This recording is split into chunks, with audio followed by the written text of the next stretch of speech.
Buenas tardes a todos, mi nombre es Sergio D'Amato, soy el gerente de Sistema Nervioso Central de Laboratorios Casasco. Les agradezco su presencia en esta actualización de Alzheimer y trastornos relacionados. Les voy a presentar al doctor Jorge Campos, quien va a ser el primer disertante del webinar. Jorge, te cedo la palabra. Bueno, buenas tardes, buenas noches a todos.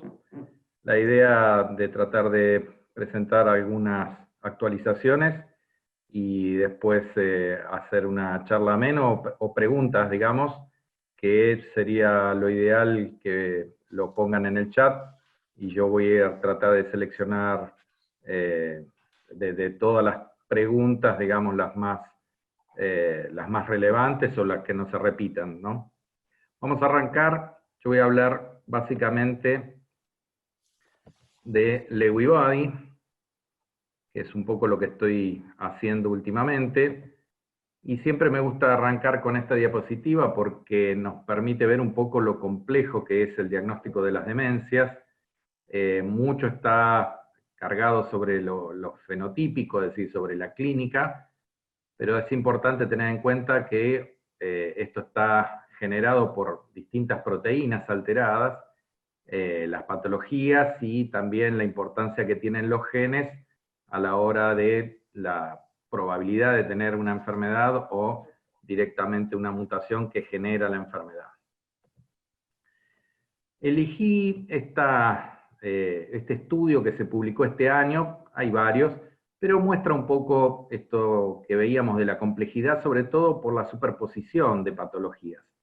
Este es un estudio de autopsias en mayores de 55 años de la Universidad de Kentucky entre 1989 y 2017. De 375 autopsias, 214 tenían demencias y el 50% de los casos tenían entre 3 y 4 proteínas alteradas.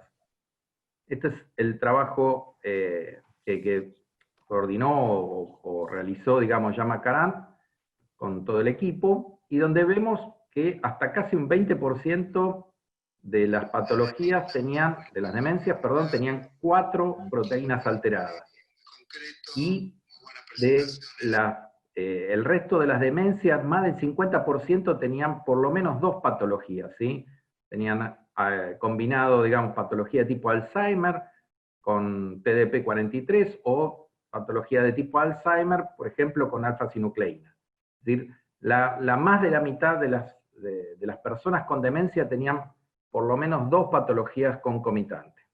Y esto es relevante para no solo el diagnóstico, sino también para lo que son los diseños de tratamientos, tanto en drogas de investigación como en los tratamientos actuales.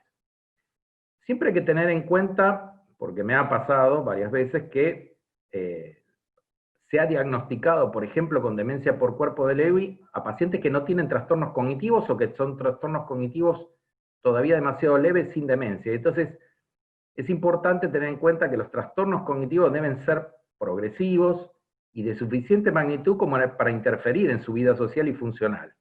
Si no, uno no puede hablar de demencia. Y eso es la primera característica que tiene que tener el diagnóstico para poder caratularlo como demencia por cuerpo de Lewy, como para cualquier otro tipo de demencia.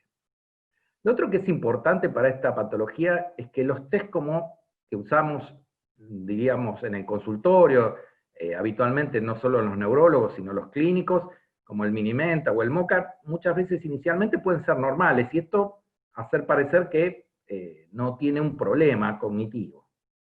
En cambio, la evaluación cognitiva amplia sí puede detectar claramente los signos de compromiso en el funcionamiento cognitivo, sobre todo en la velocidad de procesamiento, las funciones ejecutivas, en la atención, que muchas veces puede ser fluctuante, pueden tener una diferencia muy marcada entre una evaluación cognitiva y otra de control, porque precisamente una de las características, como vamos a ver ahora, es las fluctuaciones de los trastornos cognitivos y de la atención. Y también son bastante marcados en la evaluación cognitiva amplia los compromisos en la visoespacialidad. Estas son las 3 características del perfil neuropsicológico más importante en la patología de Lewy Body. Y pongo que es el último consenso que se publicó en el 2017, de los expertos, de los especialistas, hace no mucho vi una especie de guía para Latinoamérica que hablaba de un consenso que era del 2005, y la verdad es que obviamente está basado este último consenso, basándose en esa primera parte, pero digamos, pasaron más de 15 años para tener un nuevo consenso, porque precisamente no solo se incorporaron criterios clínicos, sino también se incorporaron estudios que nos permiten ser más precisos, ser más sensibles, más específicos, y en algunos casos se especula que se puede diagnosticar con un poco de antelación. Y este nuevo consenso incluye 3 de las características que estaban en el consenso previo, como son las fluctuaciones cognitivas, como decíamos recién, son variaciones en la atención y en la alerta que a veces llevan a estos pacientes a una internación porque no sabemos qué es lo que está pasando con ellos, y hacemos una serie de estudios. Yo digo que esta patología es la patología perfecta para hacernos quedar mal como médicos, porque uno lo interna, le hace todos los estudios y le dice, da todo bien, y el paciente sigue complicado. O al revés, nos puede hacer parecer fantásticos médicos. Le hicimos todos los estudios, no le hicimos ningún tratamiento y el paciente mejora solamente porque pasó esta fluctuación.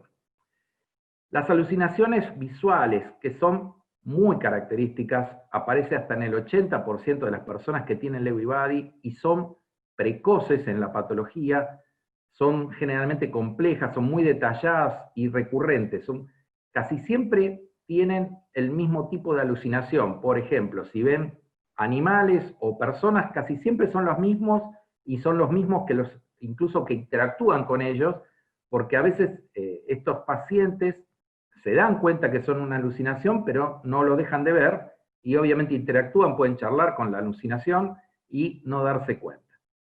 A veces sí. El otro de los criterios centrales son los signos motores o signos de parkinsonismo, que son fundamentalmente rigidez, bradiquinesia y temblor de reposo. Son parecidos obviamente al Parkinson, por algo le han puesto parkinsonismo, pero la verdad es que suelen ser bastante más generalizados y a diferencia del Parkinson, por ejemplo, que son más unilateral o con diferencias de un lado y del otro.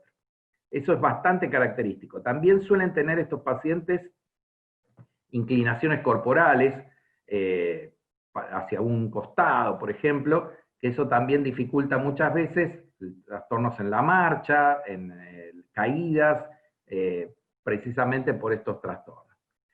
Y una de las características centrales, que antes era un criterio, digamos, menor, y ahora pasó a ser un criterio central dentro de las nuevas el nuevo consenso, el último de todos, los trastornos en el sueño REM, denominados RBD, de las siglas en inglés, REM Behavioral Disorder, que significa movimientos o alteraciones durante el sueño REM.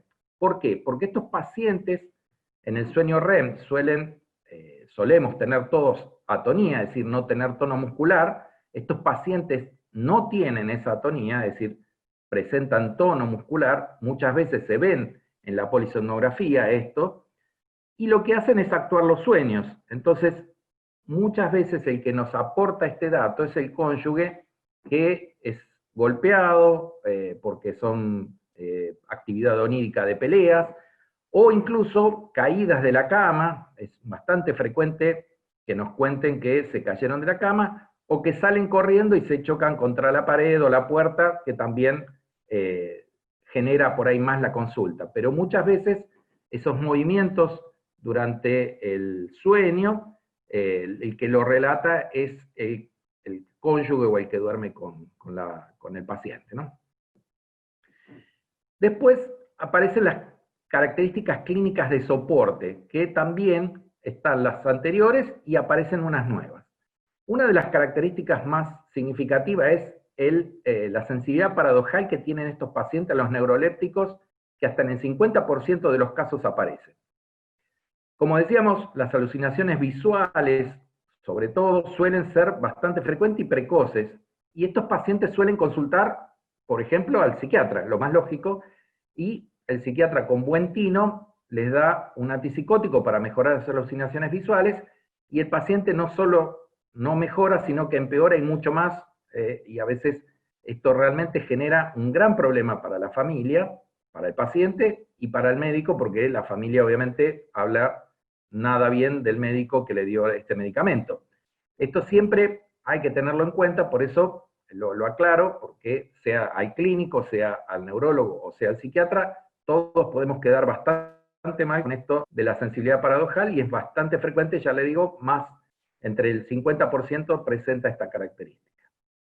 Otra de las características de soporte es la caída repetida y los síncopes. Estos pacientes suelen tener caídas muchas veces porque los trastornos motores hacen que se tropiecen, se caigan, este parkinsonismo, pero también a veces porque tienen problemas en la regulación de su frecuencia cardíaca y sobre todo de la presión arterial. Estos pacientes suelen ir desde presión alta hasta presión muy baja con el transcurso de unos días, y no hay una otra explicación que lo aclare, y esto genera caídas y síncopes, digamos, que terminan siendo estudiados habitualmente. La disfunción autonómica muchas veces es generadora de estos síncopes, y también genera, digamos, otro tipo de problemas y de alteraciones. También aparecen alucinaciones que no son visuales, son menos frecuentes, pero es bastante común que puedan tener, por ejemplo, gente que les habla, o incluso una música que permanentemente les aparece y siempre es la misma música.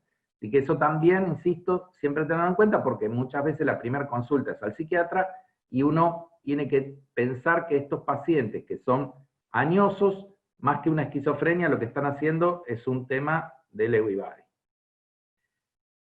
Los nuevos criterios de soporte, o los nuevos criterios clínicos de soporte, uno es la hipersomnia diurna. Estos pacientes muchas veces pasan mucho tiempo durmiendo durante el día, o incluso pasan varios días seguidos durmiendo demasiado, y esto hace generar mucha preocupación, y también llevan a internación a estos pacientes para estudiar a ver si hay algún trastorno metabólico, siempre hay que descartarlo obviamente, que sea la causa, por ejemplo, que esté generando esta hipersomnia. Y otra de las características que ahora es un gran problema es la hiposmia, ¿sí? Antes no es un criterio patognomónico, pero aparecía, por ejemplo, en otras patologías como la enfermedad de Alzheimer, pero en esto es característico, y hasta varios años antes, incluso hay algunos trabajos que indican hasta 20 años antes que aparece la hiposmia. Ahora con el tema del COVID va a ser bastante complicado tener este concepto, pero bueno, hay que tenerlo en cuenta porque es una de las características clínicas del soporte. Y dentro de los criterios también están los biomarcadores indicativos. Hay por lo menos 3 que son muy importantes. Uno es la alteración en el transportador de dopamina, que está demostrado por SPECT o PET con una sensibilidad alta y una especificidad también alta. El otro es el iodomig, que en miocardio, con valores de sensibilidad y especificidad que varían bastante de acuerdo al avanzado de que esté la enfermedad. Y el tercero, como nos mencionábamos hace un ratito, la polisomnografía, confirmando el REM sin atonía. A veces es difícil de ver, eso siempre nos cuentan los especialistas en sueño, y que otra de las características es que si uno pide precisamente la polisomnografía pensando en esta patología, uno tiene que pedir para que sea confirmación. ¿Por qué? Porque si es acompañado de RBD, estos movimientos, estas actuaciones de los sueños, es bastante compatible con sinucleinopatología. Esto es un trabajo que hicieron Shimizu hace un par de años, y que veían que, por ejemplo, para el estudio de iodomig, tenían buena sensibilidad y muy buena especificidad. Para el DAT-scan, es decir, para el SPECT de transportador de dopamina, tenían una sensibilidad también de 88 y 89%, pero cuando combinaban ambos estudios tenían una sensibilidad alta, de 96%, y una especificidad del 90 y casi 91%. Si bien estos estudios son caros y son a veces por ahí complicados para hacerlos, pero fíjense que todo lo que tiene que ver con el diagnóstico, y sobre todo con el diagnóstico precoz de esta patología, algunos trabajos hablan hasta 4 o 5 años antes que esto se puede adelantar, está basado en biomarcadores con esta especificidad y esta sensibilidad importante. Y después aparecen otros biomarcadores de soporte, como por ejemplo la preservación de las estructuras mediales, en tomografía o resonancia se puede ver, con por ahí sensibilidad y especificidad un poco más baja. Los estudios de perfusión, por ejemplo el SPECT o el PEC, con una hipocaptación sobre todo en regiones occipitales. El electro de ondas con ondas lentas fluctuantes en regiones posteriores. La ventaja es difícil de ver, pero la verdad es que la ventaja es que es uno de los estudios más económicos que uno puede tener. Y obviamente otro tipo de marcaciones que en realidad ayudan a descartar. Hay que tener en cuenta, como veíamos al principio en la primera diapositiva, que por ejemplo los biomarcadores de amiloide y de tau, para combinar, digamos, para descartar otra patología, hay que tener en cuenta que el 50% de estos pacientes tienen patología concomitante con Alzheimer. Entonces es complicado, pero bueno, ayuda también a diferenciar si es solo una patología o hay dos.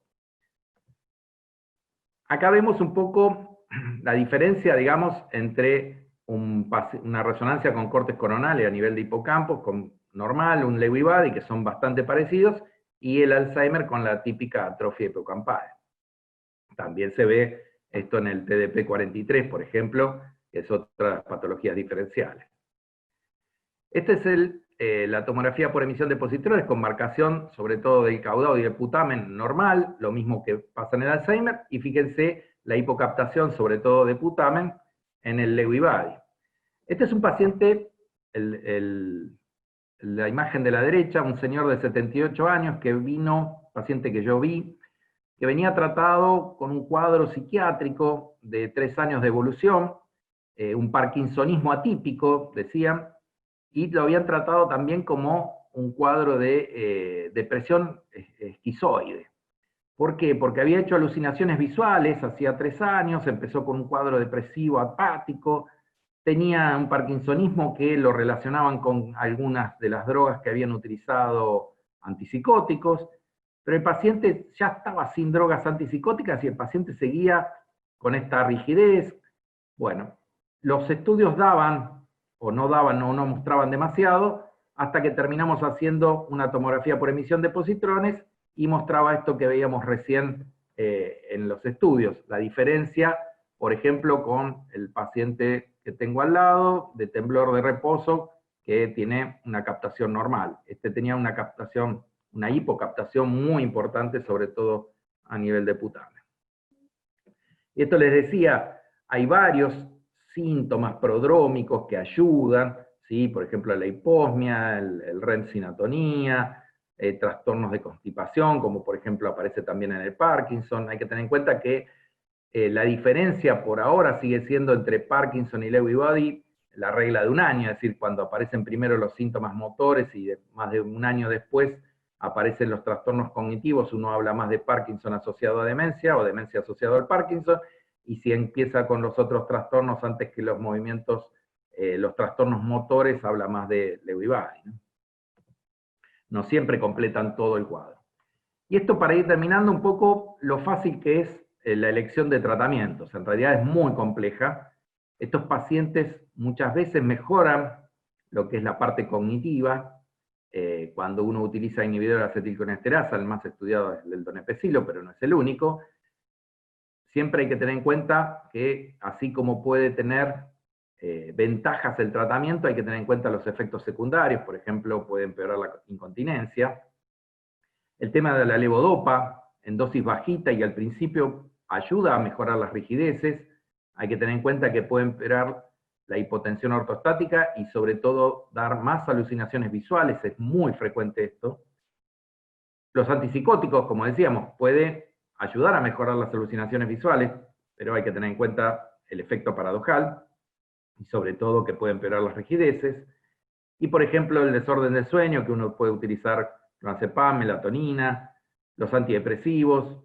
Hay que tener en cuenta, por ejemplo, si uno utiliza medicación para la hipotensión ortostática, como puede ser el midodrina. Estos pacientes, como les decía, van variando mucho su presión arterial y pueden pasar a hipertensos, y si uno les da midodrina puede tener un accidente cerebrovascular, así que hay que ser muy cautos, muy cuidadosos con el uso de los medicamentos en general, y sobre todo con algunos en particular, porque así como pueden dar beneficios, también pueden traer muchos trastornos y muchas complicaciones. Bueno, esto es un poco lo que quería comentarles de actualización, y como les decía, para hacer preguntas, yo sugiero que vayan poniendo en el chat, yo voy a ir seleccionando, y al final de todas las charlas las ponemos para poder hablar. Bueno, gracias por la atención. Bueno, gracias Jorge, buenas tardes a todos. Bueno, ustedes saben que bueno, esta charla es parte de la celebración del Día del Alzheimer, en realidad la semana o el mes del Alzheimer, porque estamos dando charlas todos los días, y muchos se preguntarán por qué un tema de traumatismo de cráneo entra dentro de esta exposición. Voy a tratar de dar los tips más importantes o la actualización más importante en el tema, en el capítulo, en realidad dentro de las demencias, de las enfermedades degenerativas, de lo que es la encefalopatía traumática crónica, y por qué está relacionada al Alzheimer o no está relacionada. La encefalopatía traumática crónica es una entidad neurodegenerativa descrita hace muchos años, donde obviamente en su nombre lo dice, está relacionada al traumatismo de cráneo, principalmente a lo que es la conmoción cerebral, que es la forma más frecuente de lesión traumática de origen traumático, y por su definición, cualquier conmoción cerebral es un traumatismo de cráneo leve, ¿sí? Sin embargo, está asociado cuando se repite a lo largo del tiempo y la persona está expuesta, por ejemplo, en aquellos jugadores de deportes de contacto como es el rugby, como es el fútbol americano o el hockey sobre hielo, donde las personas permanentemente están expuestas a golpes tanto clínicos como subclínicos durante su práctica deportiva, ¿sí? Entonces, las dos características que están asociadas al riesgo de la entidad conocida como encefalopatía traumática crónica es el antecedente de conmociones cerebrales, pero tienen que ser repetidas en el tiempo, ¿sí? Por eso esa es la definición y el concepto. Uno de los aspectos que hay que remarcar es que la conmoción cerebral asociada al deporte es considerada, por lo menos en Estados Unidos, una epidemia de salud pública por la alta prevalencia y la alta frecuencia que hay reportado, ¿sí?, en las estadísticas americanas, ¿sí? En nuestro medio obviamente no tenemos el dato preciso de cuántas conmociones cerebrales tenemos en nuestros deportes de contacto, principalmente el rugby, en menor medida el fútbol o el soccer para los americanos, pero tratamos de entender la estadística en función de los estudios propios. Nosotros hace varios años estamos estudiando y trabajando con jugadores de rugby, tanto a nivel profesional como a nivel amateur, y que les voy a comentar un poquito más adelante.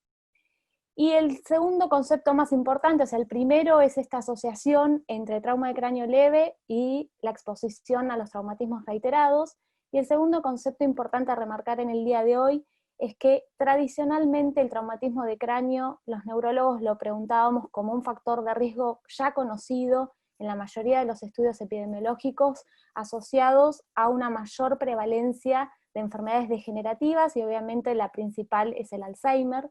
Aumenta especialmente el riesgo, el antecedente de un traumatismo de cráneo, de desarrollar a lo largo de la vida la enfermedad de Alzheimer, como otras enfermedades degenerativas, como uno puede mencionar la enfermedad de Parkinson, la esclerosis lateral amiotrófica, entre otras, ¿sí? Entonces sabemos, y esto está documentado en la mayoría de los estudios epidemiológicos de grandes cohortes, de grandes cantidades de pacientes, que existe una asociación y el traumatismo de cráneo es claramente un factor de riesgo de enfermedad de Alzheimer y otras patologías, ¿sí? Sin embargo, lo que sabemos en la actualidad es que no solamente es un factor de riesgo para estas enfermedades, sino que también hoy está ligado a una entidad degenerativa per se, que es distinta a lo que es la enfermedad de Alzheimer y las otras enfermedades degenerativas, que hoy en la actualidad lo llamamos como encefalopatía traumática crónica, y hace muchos años lo llamábamos demencia pugilística, porque principalmente se describió hace muchos años asociado al boxeo, ¿sí? ¿Y qué pasa? ¿Sí? Hace mucho que se conoce de esta asociación entre los golpes en la cabeza y el riesgo de degeneración. Había mucho publicado acerca de la anatomía patológica de estos boxeadores que después de muchos años de haber dejado el deporte desarrollaban un síndrome demencial, ¿sí?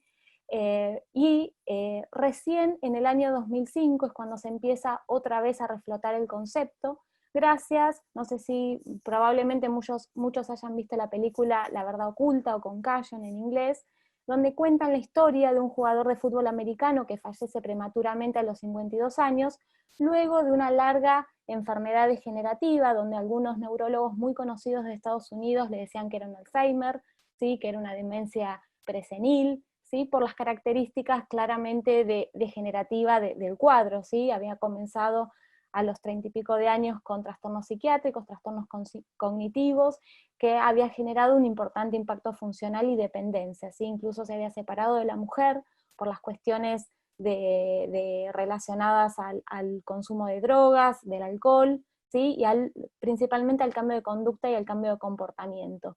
Y esa es la historia de este jugador de fútbol americano que relatan en esta película, y a partir de ahí, desde esta publicación en donde el patólogo que describe la anatomía patológica de este jugador, se reflota el concepto de encefalopatía traumática crónica, y los grandes bancos de cerebros de Estados Unidos, principalmente la Universidad de Boston, donde tienen la mayor cantidad de cerebros de exjugadores de fútbol americano, se demuestra la alta prevalencia que existe de esta entidad, diferente del Alzheimer, en los cerebros de jugadores de fútbol de deporte de contacto, como es el fútbol americano.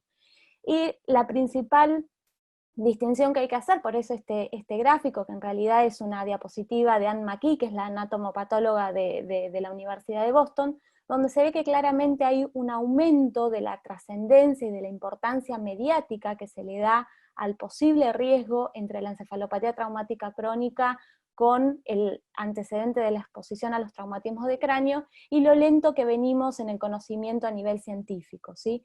Este es un concepto muy importante, porque si bien sabemos que la encefalopatía traumática crónica es una entidad per se, identificada con criterios anatomopatológicos conocidos, todavía no tenemos manera de diagnosticar en vida a aquellos jugadores expuestos a traumatismos reiterados por su deporte, y el riesgo a desarrollar la enfermedad a largo plazo, ¿sí? Por lo tanto, hoy, si bien tenemos que conocer de esta entidad y que forma parte de los diagnósticos diferenciales de un cuadro de deterioro cognitivo en pacientes que han estado expuestos a golpes o traumatismos de cráneo reiterados, hoy por hoy no tenemos criterios clínicos validados como sí los tenemos en enfermedades como la enfermedad de Alzheimer o la demencia con cuerpos de Levy, como explicó recién el doctor Campos.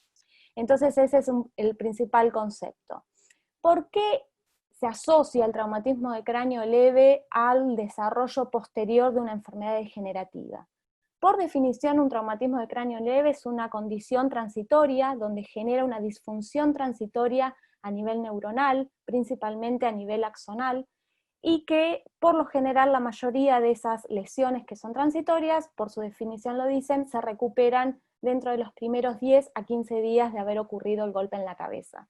Ese es uno de los fundamentos teóricos por los cuales nosotros como neurólogos, a cualquier persona que ha tenido un traumatismo de cráneo leve, le tenemos que indicar mínimo un reposo relativo para recuperación de esa función o esa disfunción transitoria cerebral de por lo menos 2 semanas, para evitar, digamos, que ese cerebro se vuelva a lesionar y se recupere de esa lesión transitoria generada por el golpe o el traumatismo.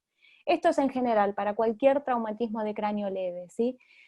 Pero ¿qué pasa? La hipótesis es que en estos jugadores, cuanto más están expuestos a estos traumatismos de cráneo leve, y sobre todo si no se le da el tiempo suficiente para que ese cerebro se recupere dentro de esos 15 días que se recomienda, y la recurrencia de esos traumatismos va generando una lesión residual que a lo largo de los años predispone en algunas personas a desarrollar la patología neurodegenerativa, ¿sí? Por eso se supone que tiene que ver lo que se llama dosis dependiente, o sea, cuanto más uno esté expuesto a ese riesgo de traumatismos reiterados en el tiempo, mayor es el riesgo de tener patología a nivel cerebral compatible con encefalopatía traumática crónica, ¿sí? Sin embargo, esto no es lineal, sino es que todas las personas expuestas a traumatismos de cráneo van a desarrollar la encefalopatía traumática crónica. Es algo parecido también a lo que ocurre en aquellas personas que fuman y desarrollan cáncer de pulmón, o en aquellas personas que toman alcohol en exceso y desarrollan alguna patología hepática. No es necesario, pero no suficiente para desarrollar la complicación a largo plazo.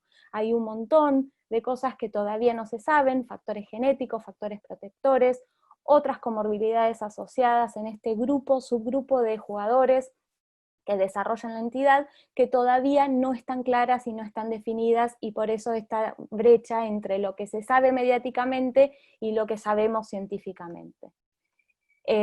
Lo que sí sabemos, como dijimos, es que es una entidad definida únicamente por criterios anatomopatológicos, forma parte del espectro de lo que se llama taupatía, como todas las enfermedades degenerativas del cerebro que están relacionadas a una proteinopatía, es decir, una proteína que se deposita normalmente en el cerebro, que en el caso de la encefalopatía traumática crónica es la proteína tau hiperfosforilada, que está relacionado a estos traumatismos reiterados, y que la característica particular desde el punto de vista anatomopatológico es que se deposita y se distribuye alrededor de los vasos sanguíneos y en la profundidad de los surcos corticales. Y esto tiene una explicación de cómo es el golpe que se genera a nivel de un traumatismo, ¿sí? Cuando el cerebro golpea dentro del cráneo, el cráneo es una cavidad rígida, inextensible, que hace que el cerebro tenga movimientos de aceleración lineal o angular que golpean contra esta superficie dura y genera un cizallamiento, un roce entre los axones, por eso es una axonopatía, y la localización más frecuente es en la profundidad de los surcos corticales debido a que es donde mayor cantidad de axones disponemos. Y por eso son estas características que encuentran en la anatomía patológica. Entonces, desde el punto de vista fisiopatológico, la enfermedad, conocida como encefalopatía traumática crónica, está asociada a los traumas repetidos, y a medida que va generando y avanzando en el tiempo, esta degeneración progresiva va afectando por severidad todos los territorios, todas las zonas cerebrales, parecido a lo que ocurre en el Alzheimer, y parecida a la clasificación anatomopatológica que describe Anne McKee de la Universidad de Boston, comparado a los criterios patológicos del Alzheimer en 4 estadios, en función de la severidad y la carga de proteína tau hiperfosforilada en las distintas regiones cerebrales. Y obviamente, como toda enfermedad degenerativa, está relacionada no solamente a la carga lesional, o sea, a la cantidad de proteína tau hiperfosforilada en el cerebro, sino también a la edad, por eso es el principal factor de riesgo la edad, como cualquier enfermedad degenerativa, y con la expresión clínica de la enfermedad, ¿sí? Desde las formas más leves hasta ya el síndrome demencial clínicamente establecido. Y este es el último concepto que quiero remarcar, es que conocemos el antecedente del traumatismo de cráneo leve como factor de riesgo para cualquier enfermedad degenerativa, ¿sí? Incluso para epilepsia o para trastornos psiquiátricos, trastornos de personalidad, pero no debemos olvidarnos que también el traumatismo de cráneo leve, sobre todo cuando es reiterado, sobre todo en personas que son susceptibles, puede ser un factor causal per se de una entidad neurodegenerativa propia que se llama encefalopatía traumática crónica, antes llamada demencia pugilística. Y este es el link que podemos encontrar entre lo que es la enfermedad de Alzheimer, que es la enfermedad paradigmática de enfermedad neurodegenerativa, de la cual todos los modelos teóricos nosotros nos basamos y comparamos con la del Alzheimer para compararla con las otras enfermedades, y muchas de las cosas que sabemos son gracias a la enfermedad de Alzheimer en realidad. Y por último, para comentarles, nosotros en FLENI estamos trabajando hace varios años con los jugadores de rugby, y estamos trabajando en 2 cohortes o 2 grupos de pacientes, o en realidad de voluntarios, que uno es de jugadores en actividad que tienen un golpe en la cabeza y nosotros lo vemos dentro de las 72 horas y lo seguimos anualmente para ver cómo se recuperaron de esa conmoción cerebral. Y el segundo grupo más importante es el grupo de exjugadores, ¿sí? Es decir, personas que jugaron al rugby y que ahora tienen más de 45 años, nosotros los estamos siguiendo con estudios neurológicos, neuropsicológicos, imágenes y muestras de sangre, como para tener datos propios de qué está pasando en esta población con riesgo de desarrollar complicaciones a largo plazo producto de las conmociones cerebrales a repetición. Bueno, muchísimas gracias. Quedo atenta después a las preguntas cuando terminen los expositores. Bueno, presentamos a Lucía Pertierra ahora, que es neuróloga también del Instituto y del Servicio de Neurología Cognitiva. Así que, Lucía, te cedemos la palabra. Bueno, buenas noches a todos. Muchas gracias por acompañarnos. Muchas gracias a Casasco por darme la oportunidad de conversar un poco sobre lo que estamos trabajando y sobre temas que nos parecen relevantes en esta semana que también es particularmente importante para nosotros. Bueno, en particular yo voy a hablar sobre enfermedad de Alzheimer en una subpoblación particular, que es la población con síndrome de Down.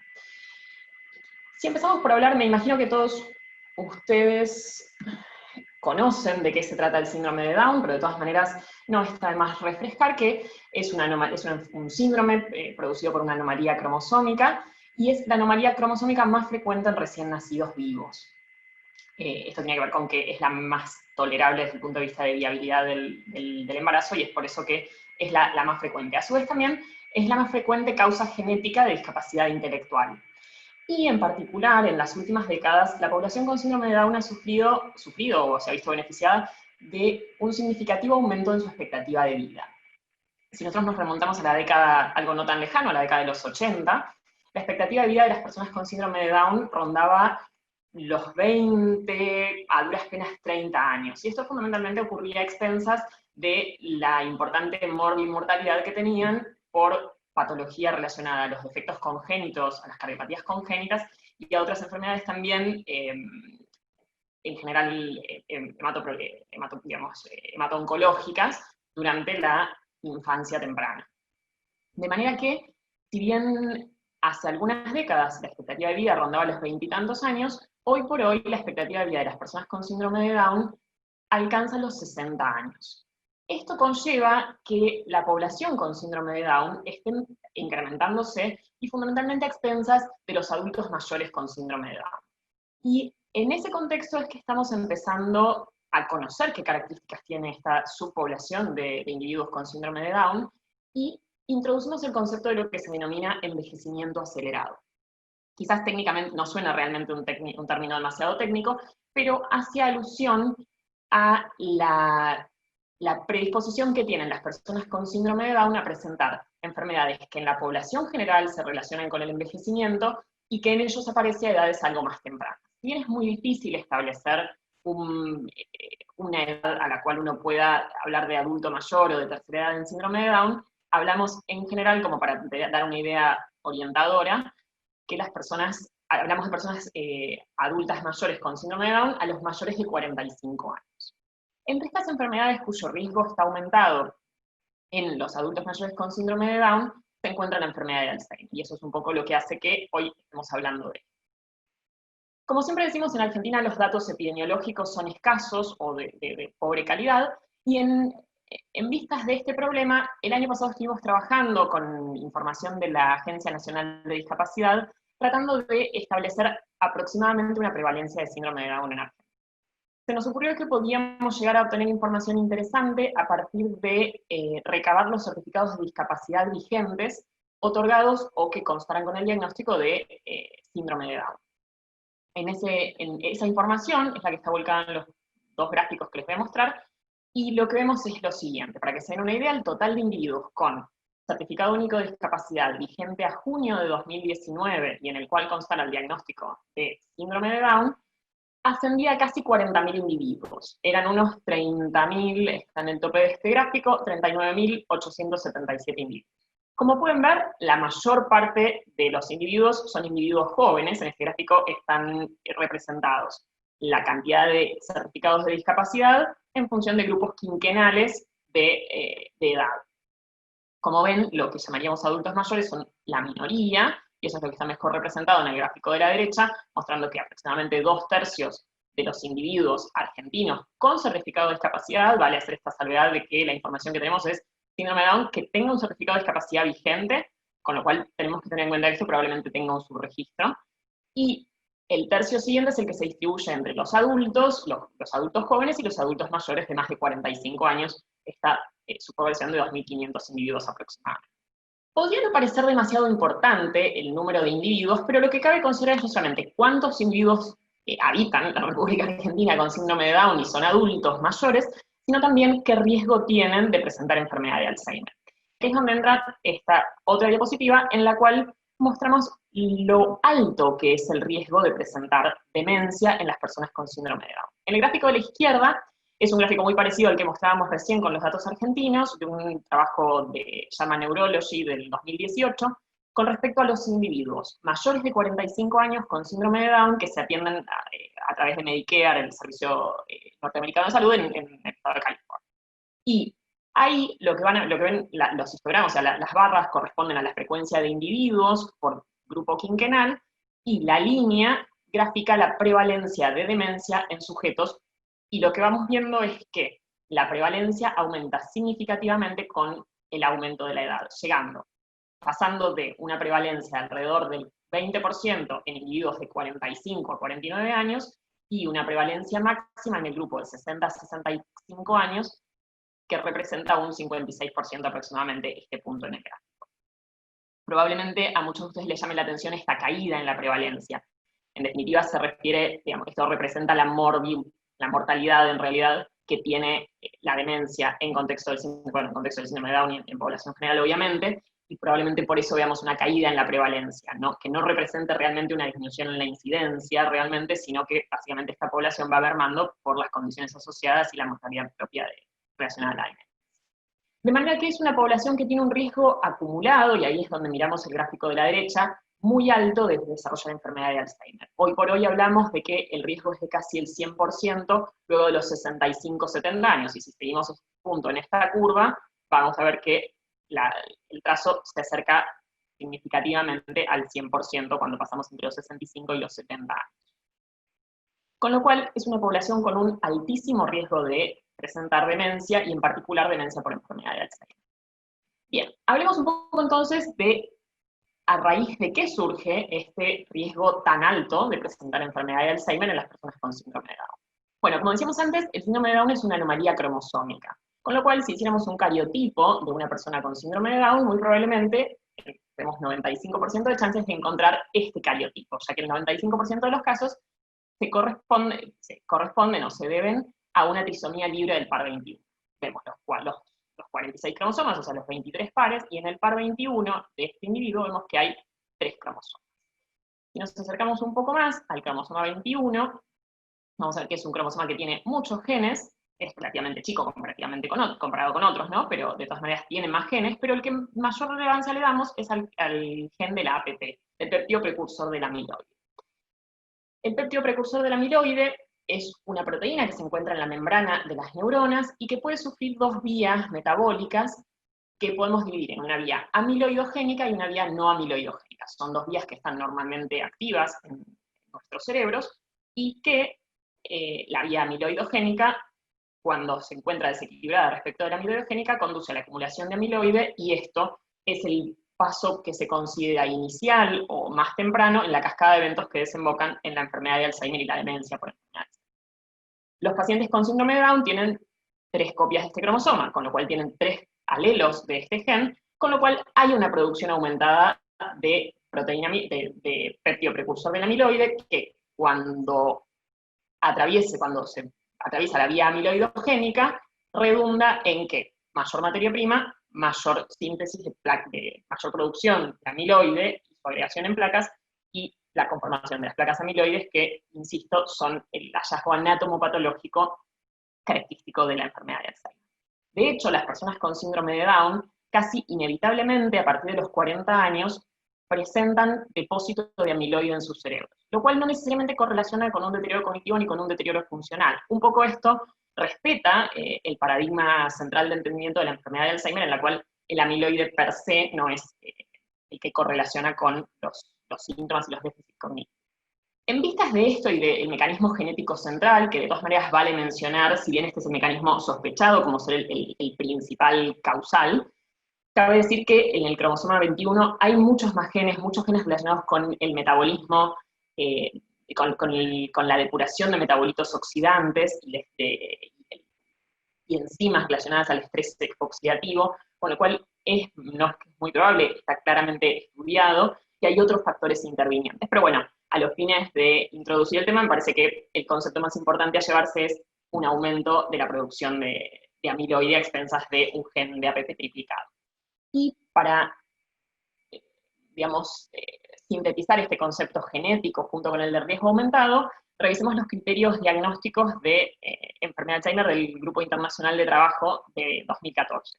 Ahí consideran como forma presintomática de enfermedad de Alzheimer la presencia, no solamente de una mutación causal de enfermedad de Alzheimer autosómica dominante, sino también, como ven recuadrado al final de la tabla, la presencia de una trisomía del par 21. O sea, el síndrome de Down se considera una forma preclínica de enfermedad de Alzheimer.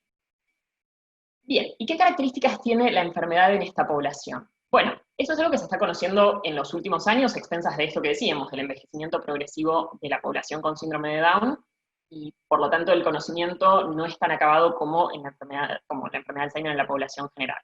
Con lo cual hay cierta discusión respecto de cuál es el perfil cognitivo típico. Clásicamente se hablaba de un perfil típicamente disejecutivo con síntomas conductuales prominentes. Sin embargo, hay varios trabajos, hay bastante evidencia creciente, de que muchas veces también puede presentar un perfil amnésico típico, con síntomas conductuales o no, pero en donde la principal queja, o por lo menos la queja más precoz, reportada por los cuidadores, sea del dominio de la memoria, ¿sí? A diferencia de lo que clásicamente estaba aceptado, que era un deterioro cognitivo con un perfil más disejecutivo, subcortical o frontal. Además, hay que tener en cuenta que no solamente es una enfermedad que manifiesta síntomas cognitivos, sino que tiene algunos otros síntomas neurológicos asociados, incluso desde estadios leves a moderados, a diferencia de la enfermedad de Alzheimer en población general. Y en este punto la epilepsia es una de esas condiciones neurológicas relativamente características de la enfermedad de Alzheimer en síndrome de Down, y es un tipo de epilepsia mioclónica. Es una epilepsia mioclónica de inicio tardío, o una epilepsia mioclónica senil, que se denomina, y muchas veces acompaña, y de hecho su aparición tardía debe hacer sospechar o poner en tela de juicio un potencial, ir a pesquisar un deterioro cognitivo, funcional o cambio conductual, en vistas de un posible diagnóstico de enfermedad de Alzheimer. Además suelen haber trastornos de la marcha, parkinsonismo, incontinencia de esfínteres, y algunos signos de liberación frontal, incluso, como les decía, en estadios leves a moderados de la enfermedad. No son hallazgos tan tardíos como solemos ver en la enfermedad en la población general. ¿Motivos de consulta? Bueno, motivos de consulta pueden ser cambios conductuales, cambios cognitivos y cambios en su funcionalidad. Por ejemplo, dificultad para llevar adelante sus actividades diarias, que la familia reporte olvidos de hechos, incluso pérdida de objetos. En general, como decíamos antes, estos son síntomas que recabamos a partir del cuidador o familiar o acompañante. Dificultad para planificar o ejecutar tareas cotidianas, dificultades para orientarse tanto en espacio como en tiempo, dificultades para expresarse o comprender lo que se le dice, cambios inesperados y persistentes en el ánimo, y como decíamos antes también, una epilepsia de inicio tardío. Hay que tener en cuenta que si bien es una condición digamos, muy prevalente y digamos, hay un alto riesgo de desarrollar enfermedad de Alzheimer en las personas con síndrome de Down, también existen otras patologías que son diagnóstico diferencial.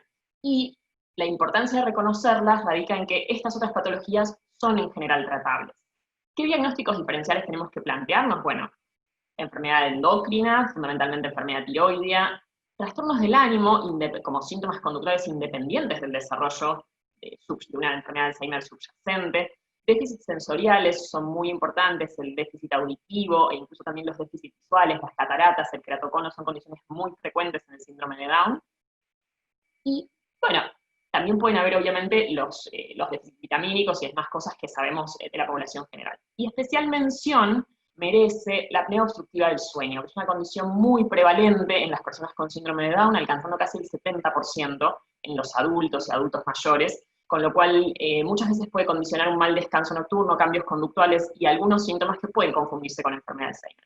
Y de todas maneras, incluso cuando no son diagnóstico diferencial, muchas veces son condiciones asociadas que pueden empeorar los síntomas, con lo cual tiene sentido, también por esta razón, pesquisarlos. Bien. ¿Qué herramientas tenemos para llegar al diagnóstico de la enfermedad? Bueno, tenemos las mismas herramientas que en la población general: la evaluación cognitiva, la resonancia de cerebro y los biomarcadores. Respecto a la evaluación cognitiva, cabe decir que tiene muchas limitaciones. ¿Por qué? Porque hay que usar baterías específicas para discapacidad intelectual. De hecho, hay una batería que es el CAMDEX, que tiene una adaptación en castellano validada para población con síndrome de Down, Pero la población con síndrome de Down es una población muy heterogénea, donde hay muchísima variabilidad, no solamente en la profundidad de la discapacidad intelectual, sino en el tipo. Si bien típicamente suelen tener hay un perfil un poco más típico de discapacidad intelectual, hay algunos pacientes que tienen un muy buen desarrollo del lenguaje y otros que tienen un desarrollo prácticamente nulo, con lo cual hace muy difícil tener una herramienta, un elemento que nos sirva para realmente poner un punto de corte en lo que pueda ser el deterioro cognitivo. Y por otra parte, no solamente hay mucha variabilidad interindividuos, sino que hay mucha variabilidad intraindividuo. Personas con síndrome de Down son mucho más susceptibles a los cambios motivacionales, a los cambios de ánimo, a la afinidad con el evaluador, con lo cual muchas veces los resultados de la evaluación cognitiva no son tan fidedignos. Obviamente que en esta población el cambio en la evaluación cognitiva es válido respecto a una evaluación cognitiva previa del mismo individuo. O sea, per se, como no hay una normalidad, digamos, extensiva a toda la población con síndrome de Down, al hecho de que necesitamos 2 evaluaciones, se suma que el mismo individuo puede tener gran variabilidad independientemente de la enfermedad. Con lo cual, es un elemento que utilizamos, pero que sabemos tiene limitaciones significativas. La resonancia del cerebro, como siempre, nos sirve para descartar patologías asociadas, y el patrón de atrofia es muy similar al de la enfermedad de Alzheimer en la población general, se suele ver significativa atrofia hipocampal, y para biomarcadores tenemos biomarcadores por neuroimágenes, como es el beta-amiloide, que, como decíamos antes, suele mostrar depósito en individuos a partir de los 40 años de manera casi universal. Sin embargo, no correlaciona con el nivel de déficit funcional ni cognitivo. Y el PET metabólico con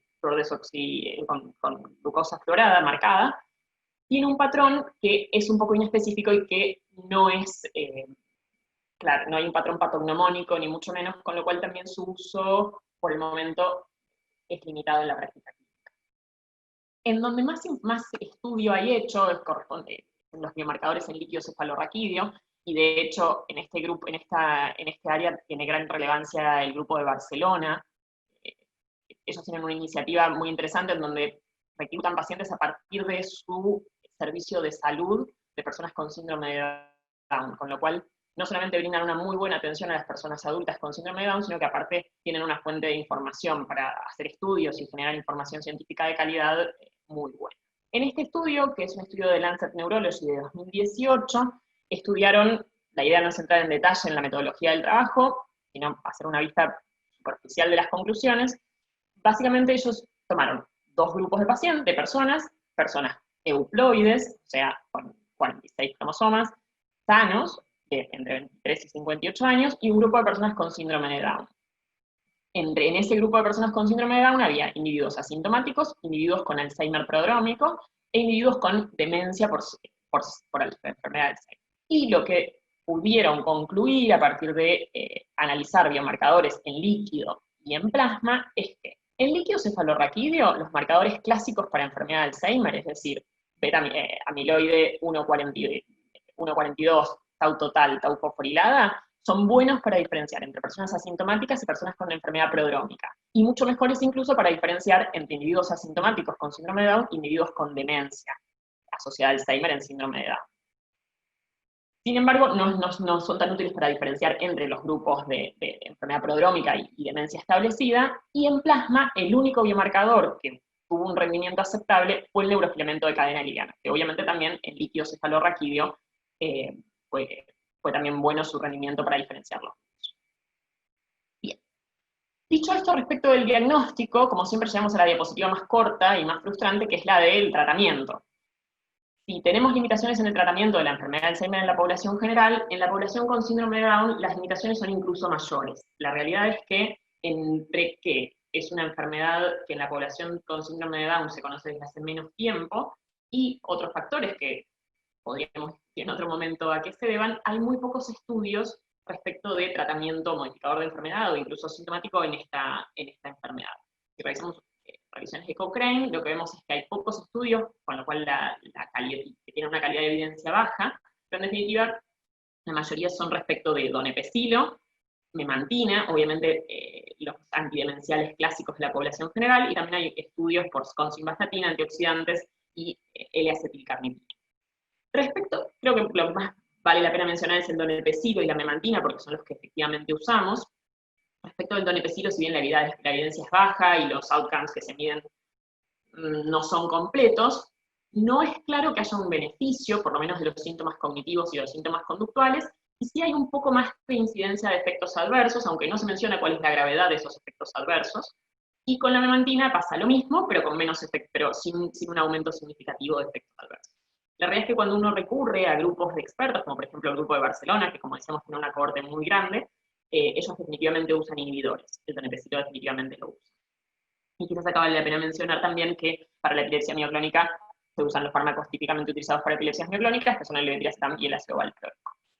Bien, para ir cerrando un poco, me gustaría hacer un comentario más respecto de la diapositiva de tratamiento. La realidad es que las personas con síndrome de Down, que presentan enfermedad, con síndrome de Down, son un grupo ideal para el estudio de la enfermedad de Alzheimer. ¿Por qué? Porque son individuos que lamentablemente tienen un riesgo altísimo de presentar la enfermedad a lo largo de toda su vida, con lo cual son buenos candidatos a participar digamos, como sujetos para el desarrollo de drogas que puedan modificar la enfermedad. Y por otro lado, son personas que tienen, justamente por este riesgo altísimo que tienen más derecho que nadie de verse beneficiados por cualquier tipo de medicamento o avance que pudiera surgir. Con lo cual, son un grupo que desde el punto de vista social y desde el punto de vista biológico me parece que merece que le prestemos más atención. Bien, y por último, contarles un poco lo que estamos trabajando en FLENI. En FLENI hemos desarrollado hace unos años una cohorte, estamos reuniendo pacientes con síndrome de Down adultos, con deterioro cognitivo y sin deterioro cognitivo. Las principales cohortes de individuos son una cohorte norteamericana, una cohorte europea que reúne individuos fundamentalmente de España, con esta cohorte que ya les había hablado antes, de Italia, de Holanda y del Reino Unido. Y bueno, nosotros humildemente estamos intentando conformar una cohorte latinoamericana. Lo llamamos IASDA por las iniciales de Iniciativa Argentina para el Estudio del Síndrome de Down y la Enfermedad de Alzheimer. Es un estudio observacional del cual pueden participar individuos mayores de 21 años con síndrome de Down, hombres y mujeres. Como decíamos, es un estudio observacional, o sea, no implica la administración de ningún tratamiento, ni farmacológico, ni de otro tipo, y consta de visitas que en principio son anuales, pero muchas veces terminamos siendo más frecuentes porque muchas veces los pacientes tienen necesidades, sobre todo los que tienen síntomas. ¿Qué estudios les hacemos como parte del protocolo? Una entrevista médica, una entrevista conmigo, neurológica, una entrevista neuropsicológica en la cual se hace una evaluación cognitiva y cuestionarios también al familiar, extracción de sangre venosa, en la cual hacemos estudios citogenéticos y también estudiamos polimorfismos y de genes típicamente asociados con aumento del riesgo de enfermedad de Alzheimer, estudio estructural del cerebro, una resonancia, un estudio de biomarcadores por PET cerebral, y de manera opcional, porque tenemos bastante poca adherencia, biomarcadores en líquido cefalorraquídeo que lo hacemos a través de punción lumbar. Con lo cual, bueno, son pacientes complejos de seguir y pacientes con muchas necesidades, porque a la discapacidad intelectual de base se suma un segundo golpe que es la demencia. Pero bueno, creo que hay, por otra parte, también son una población que tiene muchas necesidades para atender, que tenemos que estar preparados porque probablemente recibamos cada vez como neurólogos, como gerontólogos, como médicos clínicos, cada vez recibamos más pacientes por el envejecimiento que hablamos de esta población, y que creo que eso que les prestemos atención también después de tanto tiempo. Así que bueno. Bueno, muchas gracias por su atención, y le doy lugar por último a Juan Pablo García Lombardi, que es el psiquiatra de nuestro equipo. A ver, dejo de compartir así, Juan, podés. Bueno, vamos a hablar un poco en estos minutos del manejo de los trastornos conductuales en las distintas demencias. Les aclaro que la mayoría de los trabajos tienen que ver con la demencia en la enfermedad de Alzheimer. Por supuesto que hablar de trastornos de conducta en pacientes con demencia implica que son pacientes difíciles de agrupar y difíciles de estudiar, por lo tanto es difícil generar evidencia de alta calidad en este tema. Vamos a dar algunas definiciones. Una manera de definir la demencia es un síndrome que se caracteriza por la alteración de más de un dominio cognitivo, no justificado por delirium, que afecta fundamentalmente la funcionalidad habitual del paciente. Las causas más frecuentes, por lejos el Alzheimer, seguido de la demencia vascular, y después vienen otras demencias como la DFT, la demencia por cuerpo de Lewy, Parkinson, Huntington, etc. Podemos decir rápidamente que es un constructo, una combinación de síntomas cognitivos, conductuales y psicológicos, que derivan en trastornos funcionales del paciente. Esta diapositiva para darnos una idea de la magnitud del problema, ¿sí? Cómo la prevalencia de esta enfermedad aumenta de manera estrepitosa, y va a haber cada vez más pacientes, y los médicos generales, clínicos, neurólogos, psiquiatras, indefectiblemente nos vamos a encontrar con estos síntomas conductuales, porque la prevalencia en los pacientes con demencia es aproximadamente del 90%, ¿sí? De las personas con demencia que van a presentar síntomas conductuales durante el curso de la enfermedad. Obviamente estos síntomas van a aumentar a medida que aumenta la severidad de la enfermedad. Estos síntomas pueden ser cualquier síntoma psicológico o conductual que se les ocurra: psicosis, agitación, agresión, depresión, ansiedad, apatía, desinhibición en cualquiera de sus variantes, alteraciones motoras, deambulación, wandering, alteraciones del ciclo del sueño, trastornos en la conducta alimentaria. Depende del tipo de demencia y el estadio evolutivo, va a ser más la presentación de una o de otra. ¿Cómo medimos estos síntomas? Tenemos el NPI, que es el Neuropsychiatric Inventory, que es una escala que llenan los familiares, donde hablan de, donde ellos puntúan cuál es la frecuencia, cuál es la gravedad de cada uno de estos síntomas, ¿sí? Eso le da una puntuación total a cada síntoma y una puntuación total al estatus conductual, digamos, de ese paciente. Esto ya vamos a ver que es importante tener alguna noción y alguna medida objetiva de los síntomas conductuales.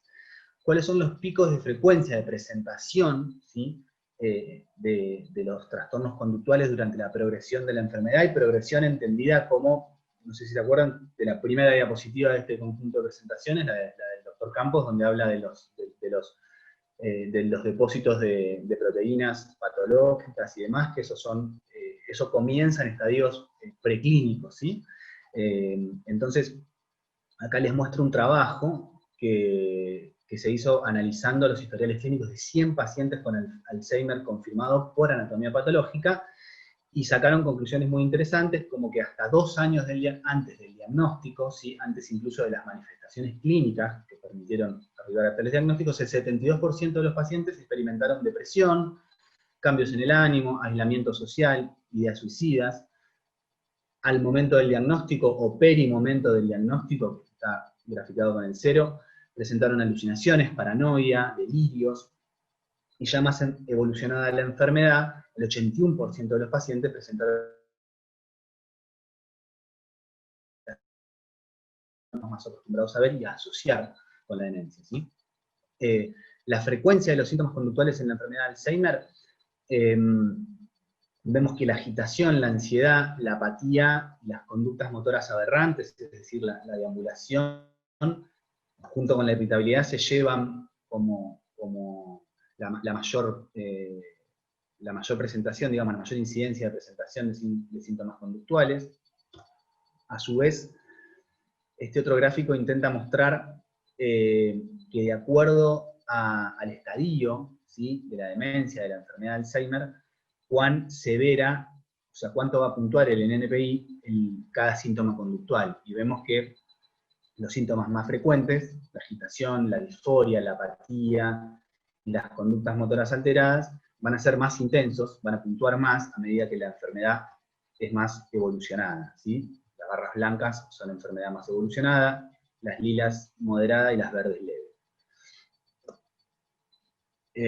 Y esto es algo que torna aún más divertido el abordaje de estos pacientes, ¿sí? En general, los síntomas conductuales no se presentan solos. Los pacientes presentan 2 o hasta 3 síntomas conductuales a la vez, ¿sí? Hay un 25-30% de los pacientes que van a presentar 3 síntomas conductuales, 30% que van a presentar 2 síntomas conductuales, y otro 30% que van a presentar un síntoma conductual. Es decir, que hay casi un 75%, 80% de los pacientes, según esta serie, que se replica en otras, de pacientes con demencia que van a presentar síntomas conductuales a lo largo de la evolución. Esto me parece importante tenerlo en mente, ¿sí? Que la etiología es multicausal.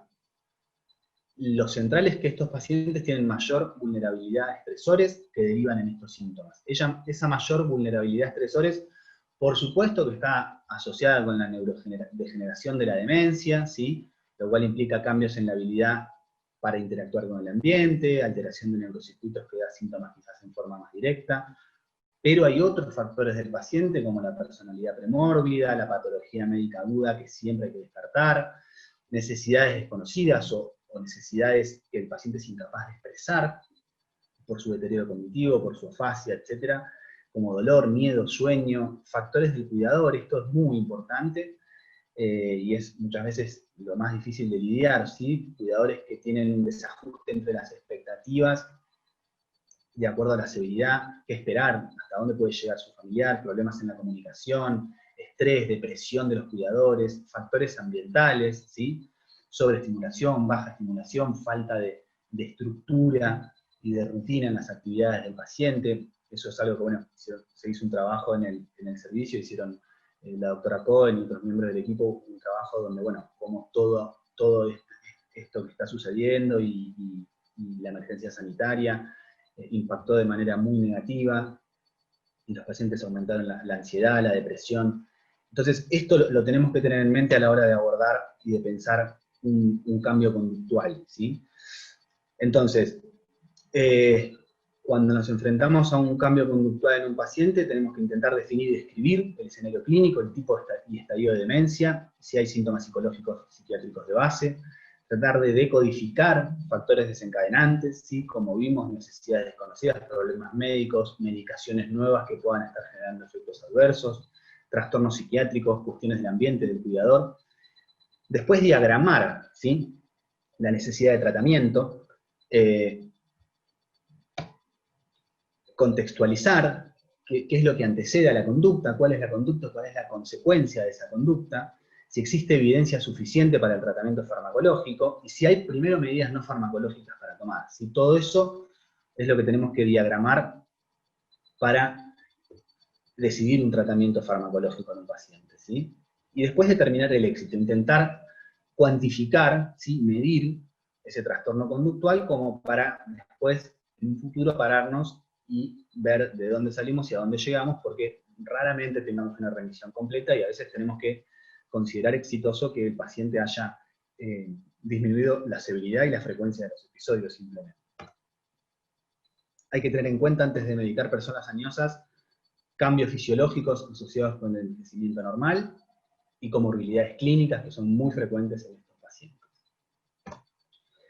Entrando ya en tips de tratamiento para los distintos escenarios clínicos que se nos pueden presentar, tenemos que pensar que en la agitación y la agresión hay que intentar diferenciar si son conductas físicas, si son verbales, si son agresivas, si no son agresivas. Pensar que no necesariamente un paciente agitado es un paciente que está psicótico, si son reacciones, si es un estado continuo del paciente, y valorar siempre, tener en mente que puede ser la manifestación de una depresión. En cuanto a la psicosis, ¿sí? Tenemos distinta incidencia de síntomas psicóticos según el tipo de demencia, ¿sí? Aproximadamente el 50% de los pacientes con Alzheimer, más común en estadios moderados, lo van a presentar, 40% de los pacientes vasculares, el 80% de los pacientes con demencia por cuerpo de Lewy van a presentar síntomas psicóticos, en general en forma de alucinaciones visuales. Cuando vemos delirios en pacientes con demencia son en general no estructurados, delirios de robo, de infidelidad, de abandono. Tenemos que valorar la peligrosidad, revisar medidas ambientales y siempre descartar que no sea un síndrome confusional, ¿sí? Un delirio.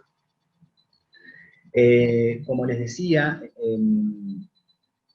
es difícil encontrar evidencia de alta calidad. Esto es una guía de la Asociación Americana de Psiquiatría, esta es del 2016, que dicen que en cuanto al uso de antipsicóticos en estos pacientes, hay que utilizarlos cuando los síntomas son severos o peligrosos y generan gran estrés, siempre evaluar el abordaje no farmacológico, establecer mediciones cuantitativas, discutir el riesgo y beneficio con paciente y familia, iniciar en dosis bajas y utilizar la mínima dosis eficaz tolerada, rotar y discontinuar si no hay respuesta a las 4 semanas, si hubo mejoría, plantearse la discontinuación en algún momento, ¿sí? Estoy evaluándolo con controles periódicos, no usar antipsicóticos típicos de primera línea y nunca medicación de depósito. Estas son dosis, no los quiero aburrir, pero siempre iniciar con dosis más bajas de lo que iniciaríamos en un adulto joven, y el rango de dosis siempre es más bajo que los rangos de dosis que tenemos en la cabeza para la esquizofrenia, para un trastorno bipolar, para trastornos trastornos psiquiátricos primarios donde se usan los antipsicóticos. ¿Hay alternativas para pacientes con demencia que presentan agitación, síntomas psicóticos, a los antipsicóticos? Sí, las hay. Los antidepresivos, me gustaría que se vayan con esa idea, pueden tener efectos beneficiosos en psicosis, agitación y agresividad, en demencia. Los inhibidores de la acetilcolinesterasa, a veces es buena medida iniciar donepezilo para pacientes con síntomas neuropsiquiátricos, con demencia leve o moderada, incluso en demencia severa también a veces se ve beneficios en cuanto a los síntomas conductuales, depende del tipo de demencia también. La memantina, los estabilizadores no tienen evidencia de eficacia, excepto en síntomas hipomaníacos, como tenemos un paciente con francos síntomas hipomaníacos, sí podemos pensar en el estabilizador como primera opción. La melatonina, tiene algunos estudios que hablan de que puede tener beneficios, y en general intentamos evitar las benzodiazepinas. Esto es para reforzar un poco esta idea que me gustaría que se lleven de que los antidepresivos son una buena alternativa. Este es un estudio que se hizo en el 2014 para ver la efectividad de los SIRS, más precisamente se hizo con citalopram, en pacientes con enfermedad de Alzheimer y agitación severa o frecuente. Se encontró que el citalopram tuvo una reducción significativa de la agitación y el distrés del cuidador versus el placebo. Así que los SIRS son útiles en el manejo de la agitación y muchas veces de la paranoia en la enfermedad de Alzheimer, teniendo en cuenta que además puede haber una depresión de base. La apatía, como vimos, era muy frecuente, es uno de los trastornos que menos probablemente responda a estrategias farmacológicas, se asocia a un gran deterioro funcional, genera alta sobrecarga del cuidador, tiende a ser crónica, y hay que tener en cuenta que disminuye las alarmas corporales, ¿sí? Un paciente apático puede estar desarrollando una cara y no manifestarlo, ¿sí? El bupropión se puede usar, la sertralina, que sabemos que a dosis de 100 miligramos o más tiene un efecto dopaminérgico importante, los inhibidores de la acetilcolinesterasa, el modafinilo, el metilfenidato como segunda o tercera línea, también se pueden intentar usar en apatía. Algunos tips de depresión en estos pacientes: al menos 25% de los pacientes con demencia tienen depresión comórbida. Esto es más frecuente en la demencia vascular, en la demencia del cuerpo de Lewy, así también en la demencia de Alzheimer es frecuente. No hay que esperar la misma clínica que en el adulto joven. Siempre hay que indagar la ideación suicida. Es un mito que los pacientes viejos y o dementes que tienen depresiones, que suelen ser más inhibidas, no tienen ideación suicida y no tienen un riesgo suicida. Indagar la historia familiar de depresión, indagar la historia familiar de respuesta a psicofármacos y antidepresivos que pueden ayudar en la elección del mismo. Tener en cuenta que vamos a tener menor tasa de respuesta y más tardía, y siempre los SIRS son los fármacos elegidos por su mejor perfil de efectos adversos. La ansiedad es bastante común, especialmente en los estadios iniciales, como ya vimos. Pacientes pueden manifestar miedo a estar solos, miedo a que los pongan en geriátricos, extrañeza del ambiente, de la gente. Frecuentemente es comórbida con la depresión. Hay que intentar evitar las benzodiazepinas, y también la primera línea son los inhibidores de la recaptación de serotonina. La quetiapina a dosis bajas también puede ser lo que serían las benzodiazepinas en un paciente ansioso joven, ¿sí? La irritabilidad es muy frecuente, hay que tratar de diferenciarse si es simplemente irritabilidad porque el paciente no se deja ayudar, no se deja higienizar, no se deja asistir y se enoja, o sea que no hay psicosis de base. Entonces ahí la indicación son los antidepresivos, son los SIRS, y no los antipsicóticos, ¿sí? Por supuesto que si coexiste y o deriva de síntomas psicóticos, los antipsicóticos atípicos se nos ocurren como una opción más adecuada. La desinhibición, ¿sí? En cualquiera de sus variantes, por supuesto que en general va asociada a frontal, tiene mala respuesta al tratamiento. Acá hay que aplicar la psicoeducación, medidas de distracción. Los estabilizadores pueden funcionar, pero la evidencia es escasa, ¿sí? Los antipsicóticos atípicos se pueden llegar a utilizar, el donepezilo puede ayudar, los antidepresivos a veces la pueden disminuir, y tener cuidado que las benzodiazepinas pueden aumentar la desinhibición, ¿sí? Aunque no se tiende a usarlas por el perfil sedativo, tienen tendencia a aumentar la desinhibición. Otra variante de la desinhibición, la conducta sexual inapropiada, asociada a daño frontal, por supuesto. Hay que tratar de identificar por ahí causas cognitivas, como malinterpretación de la interacción con el cuidador, malidentificación del cuidador, causas médicas, incomodidad, irritación de la ropa, infecciones del tracto urinario. Siempre hay que pensar en medidas no farmacológicas, y de ser necesaria una intervención farmacológica, porque evaluado todo esto, la conducta persiste, los IRS, por su efecto indeseado de reducir la libido, pueden ayudar. En cuanto a los trastornos del sueño, hay que descartar enfermedades médicas, ¿sí? Evaluar otras medicaciones que puedan estar generando esto como efecto indeseado, insistir en la actividad diaria, en la rutina, en la higiene del sueño. Y en cuanto a las intervenciones farmacológicas, los antidepresivos con un perfil sedativo son la elección, ¿sí? La trazodona, la mirtazapina es una muy buena elección, que además tiene un muy buen efecto antidepresivo. La quetiapina a dosis bajas se puede utilizar, y la melatonina tiene una evidencia limitada, pero puede ayudar. En cuanto a las conductas motoras aberrantes, el wandering, la farmacoterapia raramente es efectiva, excepto que se deba a alguna condición psiquiátrica asociada.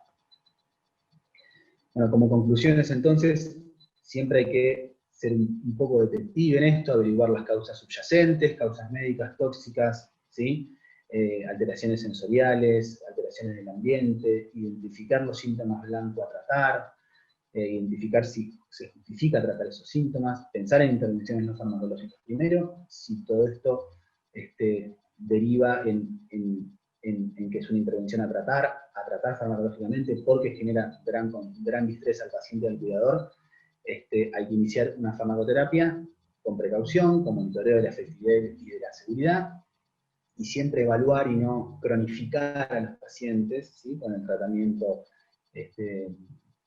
confundiendo, digamos, con el criterio de remisión de un paciente con otros síntomas psiquiátricos, ¿sí? Que uno en general no le retira la medicación. Las guías hablan de que hay que, a los 3 meses de estabilidad conductual, empezar a bajar las dosis y, si es posible, retirarlas. Bueno, muchas gracias. Damos paso a los últimos comentarios del doctor Ricardo Allegri, el jefe del servicio de neurología cognitiva de FLENI, ampliamente conocido por todos, así que, Ricardo.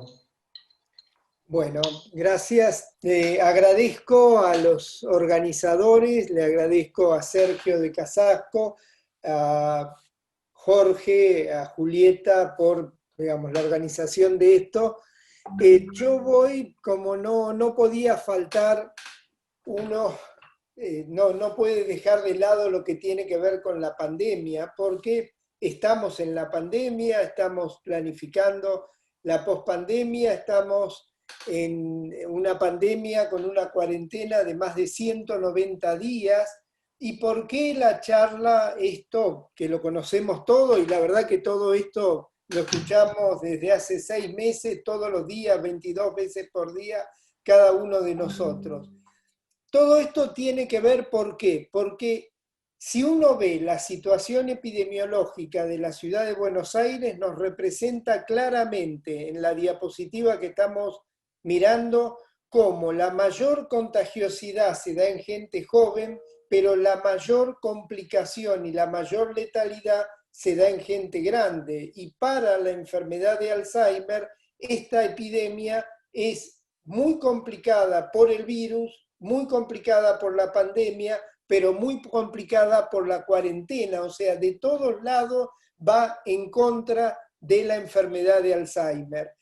Solo como curiosidad, para que ustedes vean esto, en julio, cuando se hizo el Congreso Internacional de Alzheimer en Estados Unidos, se planteó que la mayor parte de las muertes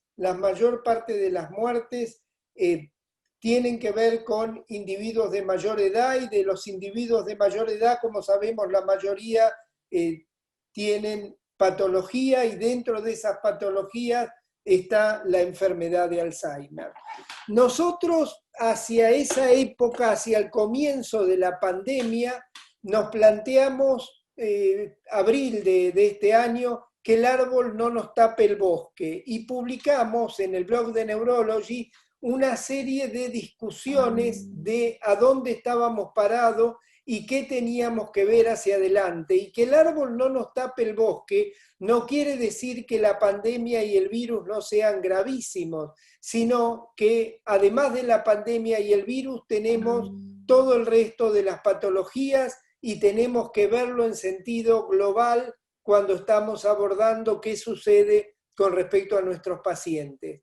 Si nosotros vemos cuál es el desarrollo de las enfermedades neurológicas relacionadas a la pandemia y a la cuarentena, lo que vamos a tener claro en un primer lugar es que existe una morbimortalidad del COVID y existe una morbimortalidad relacionada a la patología neurológica. O sea, hay patología neurológica propia relacionada al COVID. Por otra parte, tenemos que tener en cuenta que existe patología neurológica, existe morbimortalidad por fuera de lo que es el COVID. Y ahora vamos a ver que ha sido uno de los problemas de la negligencia con respecto a nuestros pacientes. En tercer lugar, existe enfermedades degenerativas neurológicas pre-COVID que se complicaron y se complican mucho en el contexto del COVID y en el contexto de la cuarentena. ¿Por qué? Porque durante muchos años dijimos y planteamos que lo mejor para un paciente con Alzheimer es actividad física, actividad social e inserción, actividad física, actividad cognitiva e inserción social. Y de un día para el otro decidimos que tenían que estar guardados adentro de una caja, nadie tenía que verlos, ni tocarlos, ni mirarlos, ni hacerles nada, lo cual es muy bueno para cuidarlos del virus, pero es muy complicado para la enfermedad propiamente dicha. Este es uno de los trabajos que nosotros participamos, en el cual se mandó toda una serie de, una entrevista, un inventario por internet para ver qué era lo que pasaba. Y esto estábamos hablando del mes de abril, y ya al principio de la pandemia, en abril, prácticamente, miren a la izquierda, 61% de las personas generales tenían insomnio, 58% dificultades de concentración, miedos a viajar más de la mitad, miedo a lugares públicos más de la mitad, ansiedad fóbica, depresión, estrés generalizado. Todo esto en la población general. Imaginemos esto sobre nuestros pacientes. Si nosotros vemos qué pasó, y este es otro trabajo que publicamos sobre el mes de abril, comparamos la atención de los pacientes en el mes de abril comparada con la atención de los pacientes un año antes, y en el medio van a ver neurología cognitiva bajó 66% el nivel de contacto, el nivel de atención con respecto a los pacientes. O sea, esto no solo se dio en neurología cognitiva, los accidentes cerebrovascular consultaron menos, llegaron menos a guardia, no porque no existieran, sino porque la gente tenía terror y además los convencimos que tuvieran terror para no ir a atenderse, para no ir a seguir con las patologías en paralelo con lo que tiene que ver con el COVID. Julieta, Jorge y Gabriela Cohen hicieron dos trabajos y publicaron dos trabajos mostrando qué pasaba en estas personas con demencia. Y vemos a la izquierda, en el gráfico de la izquierda, cómo cayó la terapia física, la terapia ocupacional y la rehabilitación cognitiva, que prácticamente llegó a cero, y en el gráfico de la derecha qué pasó con respecto a la sobrecarga del familiar. En la diapositiva siguiente, lo que Gabriela, Julieta y Jorge muestran es cómo aumentó los síntomas conductuales, cómo aumentó la ansiedad, cómo aumentó el insomnio, cómo aumentó la depresión en el contexto de la pandemia. Bien, ¿y dónde estamos parados? ¿Dónde estábamos con respecto a los pacientes? En enfermedades crónicas como el Alzheimer sabíamos que era la población de mayor riesgo, pero lo obligamos al aislamiento, suspender visitas familiares, suspender asistencia, suspender a la rehabilitación, lo cual impactó fuertemente a nivel psicológico, a nivel de los síntomas cognitivos, a nivel de los trastornos conductuales, y la verdad que ha sido un manejo casi irracional de los pacientes. Yo les diría que la mayor parte de mis pacientes en este contexto se han deteriorado en forma muy significativa, lo cual es grave, pero mucho más grave si uno lo pone en el contexto de un paciente que viene evolucionando. En realidad, algo que nos debiéramos haber planteado y que nos tenemos que plantear, que tiene que existir un distanciamiento físico sin ninguna duda, un distanciamiento inteligente, pero no un aislamiento social. Lo peor que podemos hacer con un individuo en la tercera edad, y mucho más si se está deteriorando, es aislarlo, porque eso implica mayor deterioro. Bien, ya para terminar, yo el miércoles a la noche venía con el auto por la calle y la verdad que esto no lo muestro por una cuestión política, lo muestro por una cuestión de qué es lo que yo pienso, que no es que tenemos que descuidarnos del virus, no nos tenemos que descuidar de la pandemia, pero tenemos que seguir pensando en vivir de forma saludable, y vivir de forma saludable es organizarle rutinas al paciente, es estimular al paciente, es hacerlo hacer ejercicio físico aún en el lugar donde lo puede hacer, tener en cuenta cuáles son los riesgos y no tomarlos, pero también saber cuáles son no riesgos, organizar tiempos, disminuir la información negativa. Si uno enciende la televisión, el gran show de los últimos 6 meses ha sido contar muertos, ¿no? Y eso es terriblemente malo para cualquiera de nosotros, pero es terrible para nuestros pacientes. Y además la ansiedad que se generaba en los familiares es terrible para nuestros pacientes. El gran objetivo es trabajar en forma inteligente, no es arriesgar a los pacientes, pero tampoco es encerrarlos en una caja de cristal que se los aísla y se los tiene fuera de lo que es el mundo.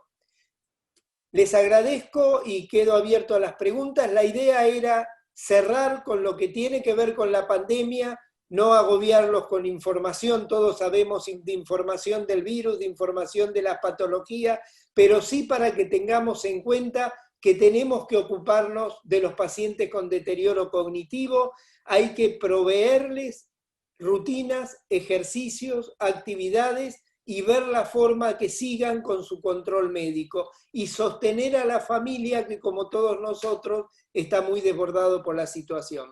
Muchas gracias, Jorge, muchas gracias, Julieta, por haberme dejado cerrar esta jornada, ¿no? Bueno, habíamos quedado en responder algunas de las preguntas que iban generándose por chat. Si les parece, gracias a todos, y arranco con las que van dirigidas a mí, que fui el primero, pero así me organicé mejor para ir llevando las preguntas a cada uno. En relación a Lewy Body me preguntan por el manejo del sueño, si no responde, por ejemplo, a neurolépticos. Neurolépticos en dosis bajas se puede utilizar, por ejemplo, quetiapina, y a veces resulta útil para manejar dos síntomas a la vez, como puede ser el tema de las alucinaciones y algún pequeño desorden del sueño. Se puede usar benzodiazepinas, hay que tener en cuenta que estos pacientes son muy sensibles y a veces dosis muy pequeñas de benzodiazepinas los terminan durmiendo por días largos. Como les decía, también lo otro que se puede utilizar es melatonina, y al revés, si están con hipersomnia diurno, se puede utilizar algún estimulante como armodafinilo o modafinilo, siempre con bastante cautela. Después me preguntan si hay reacción paradojal que utilizar, y ahí Dios proveerá, porque no hay mucho para utilizar.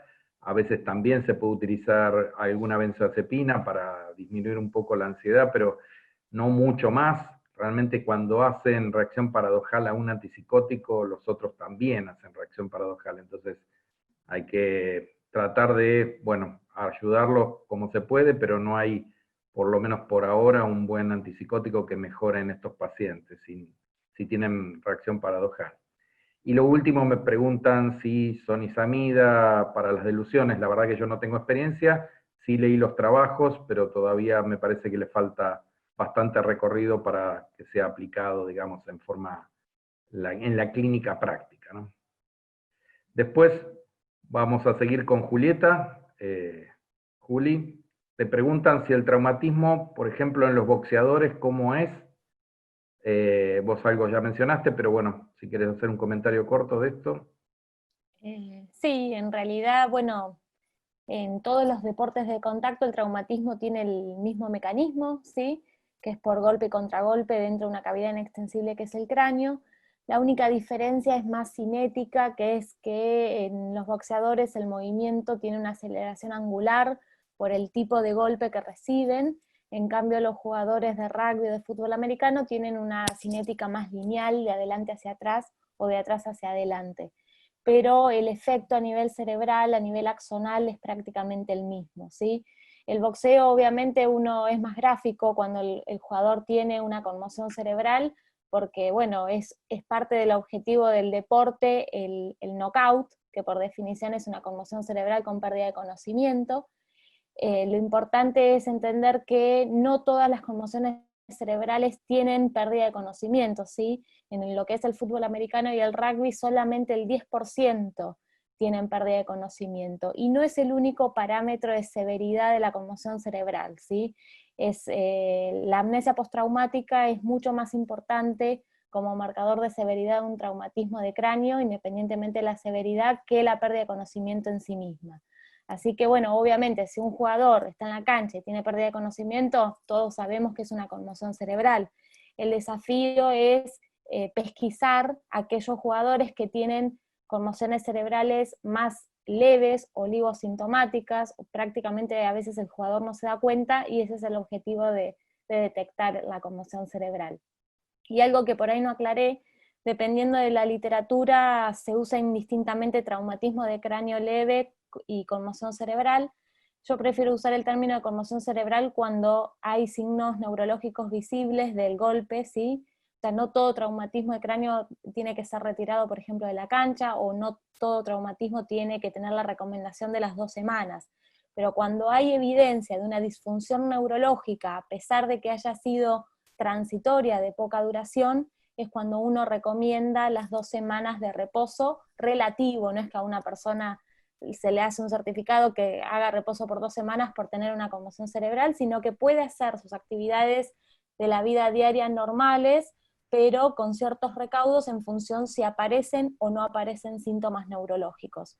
Por ejemplo, en pediatría existe lo que se llama el protocolo de retorno gradual a la escuela, o Return to Learn, y el retorno gradual a la práctica deportiva, o Return to Play, que por lo general se considera como límite 4 semanas. En cambio, en adultos son 2 semanas, ¿sí? O sea, hay protocolos estandarizados de cómo se debería volver a la actividad en forma gradual, y eso no significa reposo absoluto, ¿sí? Es relativo y gradual, siempre y cuando no haya síntomas de exacerbación o empeoramiento neurológico.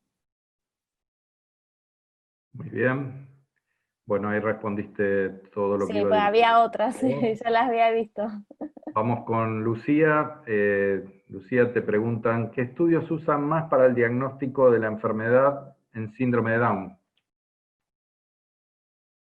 Desmuteate porque si no, no te sale tu voz. Ahí está. La verdad es que, como decíamos, hay estudios que son más redituables y otros que son menos redituables. La realidad es que, a pesar de eso, aparte porque nosotros contamos con, digamos, los estudios en el marco del protocolo, lo cual nos permite estudiar exhaustivamente a todos, pero los estudios que usamos en todos los pacientes son la evaluación cognitiva, obviamente el laboratorio con perfil cognitivo para poder descartar condiciones asociadas y demás, lo hacemos siempre. En la medida de lo posible también incorporamos una polisomnografía, por esto que decíamos de las apneas del sueño, y que son realmente una enfermedad muy prevalente y que muchas veces puede condicionar varios síntomas conductuales y también de atención. Hacemos también una resonancia de cerebro estructural en la medida de lo posible. La realidad es que también algunos pacientes la toleran perfectamente y otros pacientes no tanto. La buena noticia es que muchas veces lo podemos manejar con benzodiazepinas por vía oral en la hora o 2 horas previas al estudio, y la realidad es que no hemos necesitado recurrir a anestesia. Con lo cual, digo como para quizás también quitar el tabú de decir, bueno, son pacientes que no se pueden estudiar. No, se pueden estudiar, hay que charlarlo mucho más, hay que instruir a la familia, hay que prepararlos, hay que explicarles, digamos, obviamente que en esto la familia también es nuestro mejor aliado para preparar al individuo, pero se pueden hacer muchas cosas. En algunos pacientes está más limitado, pero en la mayoría de los casos sí. Y en la medida que podamos hacer, que tengamos disponible, biomarcadores, la realidad es que también lo utilizamos. Como les contaba, punción lumbar para hacer biomarcadores en líquido cefalorraquídeo, tenemos bastante poca adherencia o bastante poca predisposición de las personas para hacérselo. Hasta ahora hemos hecho solamente una punción lumbar a un paciente que participa del estudio, pero PET, FDG y amiloide sí hemos podido hacer, en la mayoría de los casos sin inconvenientes, con mejor tolerancia que a la resonancia, con lo cual eso sería un estándar de estudios. Tengan en cuenta que, como decíamos, esto de que la evaluación cognitiva es sensible al cambio, no la primera evaluación, digamos, primaria per se, porque no podemos compararlo con un valor normal para esta población. Se recomienda empezar a hacer evaluaciones cognitivas regularmente a partir de los 35 años en personas con síndrome de Down que envejecen, digamos, como para poder tener un punto de comparación, me refiero. Y en esto, creo que la otra pregunta para mí era la de cómo hacer la derivación a IASDA. Quizás algo que vale la pena remarcar, porque nosotros, como parte del estudio, recibimos a los pacientes, los estudiamos, les damos un informe de los estudios que se realizan, y incluso eso lo podemos compartir y podemos intercambiar opiniones con el colega que lo esté tratando, digamos. Definitivamente no es una absorción de pacientes necesariamente que hacemos, si bien estamos completamente, son todos bienvenidos, pero digamos, la idea es colaborar en la atención con el médico de cabecera. Digamos, tengan en cuenta eso, que digamos, es bienvenido el intercambio de opiniones, la segunda opinión, o por lo menos concurrir solamente para hacer los estudios. Obviamente que va a implicar una consulta médica, pero la forma de derivar es o comunicarse directamente con Fleni, al call center, y el interno nuestro es el 2801 y el 2804, o al mail que yo dejé anotado, que es proyecto S de síndrome y D de Down, @fleni.org.ar. Bárbaro. Perfecto. Seguimos con Juan Pablo. Me preguntaban, ya algo comentaste, pero bueno, está bueno por ahí ir reseñando eso. Manejo de la apatía, los trastornos conductuales en la enfermedad de Alzheimer, ¿no? Es una fácil. Y como respondí ahí, ¿no? Ahí hacía una pregunta puntual de algún fármaco. Uno intenta como propión, incluso llega a dosis altas, como 300 miligramos a veces. De segunda línea se pueden usar psicoestimulantes, metilfenidato, modafinilo, sin tanta evidencia, pero con una lógica farmacodinámica, ¿no? La vortioxetina, preguntaban ahí, no me acuerdo si apuntando a apatía o a otra cosa. Preguntan específicamente para la experiencia tuya en ansiedad y agitación. Sí, ahí les puse que no tenía experiencia de vortioxetina en ansiedad y agitación en demencia. Que trato de usar otros fármacos con un poco más de evidencia en este grupo de pacientes. Lo que sí, la vortioxetina puede tener un perfil farmacodinámico apto para usar en apatía. Pero bueno, sí, el manejo es bastante artesanal, ¿no? Lo mejor fundamentado posible en cuanto a la apatía de lo farmacológico, ¿no? Y otra pregunta que hacían era si seguís 1 o 2 años para retirar el inhibidor de recaptación de serotonina, o lo retirás antes de llegar a la estabilidad afectiva. Sí, eso por ahí se prestó a confusión en cuanto a esto de permanentemente reevaluar los síntomas, y una vez que se logra una estabilidad conductual, a los 3 meses retirar el fármaco. Eso apunta más a los antipsicóticos, ¿no? No tanto a los antidepresivos. Ahí uno seguía más por las guías de cuánto se sostiene un antidepresivo de acuerdo a la gravedad del cuadro depresivo y demás, pero los tiempos son más prolongados, ¿no? Son más tendientes a 1 año después de un cuadro depresivo moderado o grave, que uno sostiene un antidepresivo. El antipsicótico, digamos, es el fármaco que se recomienda retirarlo lo antes posible. Bueno. Y para ir redondeando y cerrando, para Ricardo Allegri, nos preguntan qué rol ocupó, y yo diría que ocupa, la telemedicina y las aplicaciones digitales en el contexto de la cuarentena. Y yo agregaría que ocupó, ocupa y va a ocupar. Va ocupando.